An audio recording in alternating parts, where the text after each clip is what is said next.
Hirap i-express kung first time. Kasi 'di ba, doon mo talaga buhos talaga yung love na love talaga kayo diyan, mga first time experience, first everything. Wow. 'Di ba, hindi naman mahirap. Ang mahirap mag-last. Paano ka magsi-stay sa relationship na 'yan. So it's not hard pag first time na. Kasi yun yung sinasabi na honeymoon stage, di ba? Yung honeymoon stage yung pa isa parang, yes, yes, yes. Tapos yung comfortability na. Tama nga si Kim. 1 year, 2 years. Kaya ka na, merong 4 years? Ano yung 4-year challenge? Anong tawag na? Merong 4 years. Di ba the 4-year? 4-year rule. Albert. Ano yun, di ba merong 4 years at merong 8 years na kailangan nyo ma-surpass? Cycle. Alam ko lang yung bago magkaroon ng bagong relasyon. Ay, mali yun, hindi yun. Huwag kang... Ibang press con yun. Oo, ibang press con. Hindi tulog maganda eh. Parang 4-year each. Parang 4-year each. Ganun. Tapos merong 2 years, 4 years. Alam mo ba yun? 4 and 8, 7. 7. Mami, Joy, ikaw sumagot. 7 year. 7 year each. Yun. 2, 4, and 7. I think. Or 8. Oo, yung 4. So how do you sustain, di ba? Yung expressing, nandiyan naman talaga yun. Okay, more questions? Okay, thank you. Hi! You have a question?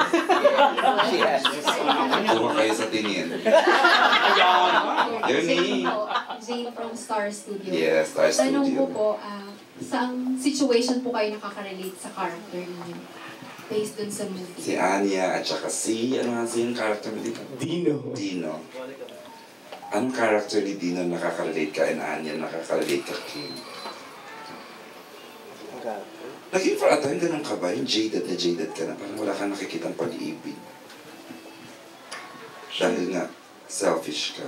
Ang character, si Anya. Si Anya kasi sobrang siya selfish. Mahal niya ang sarili niya. Yun ang... I think hindi naman ako ganun. Hindi Marami ka akong ganun. kapatid, marami akong pamangkin. So parang hindi siguro. Saan part Siguro na? ano lang, mahilig lang siyang mag-ambisyon. And kung ano yung nagdi-dream niya, hindi lang siya nakaupo.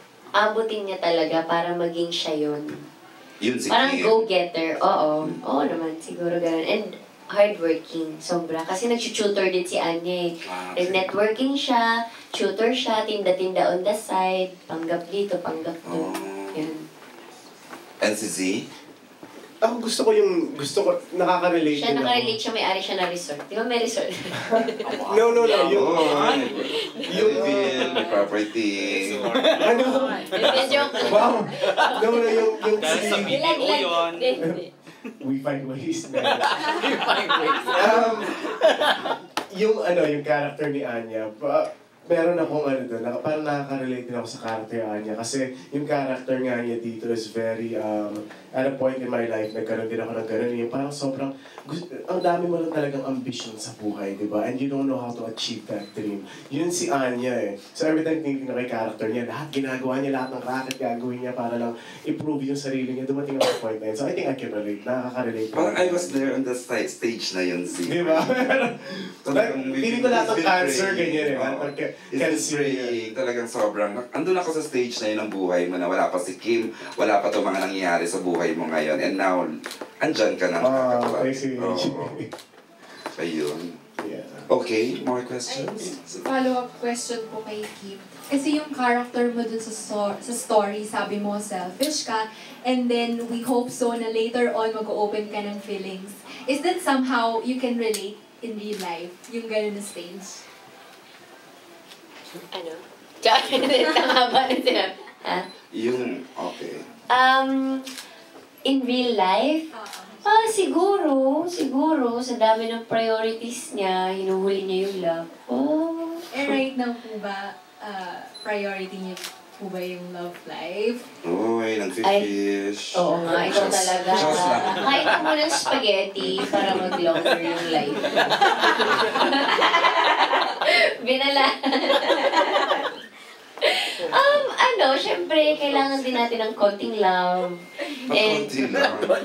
konting love, ng Punto naman. mga tagpis na love, mga daan na love in life para ma-inspire tayo to work every day, to wake up each morning.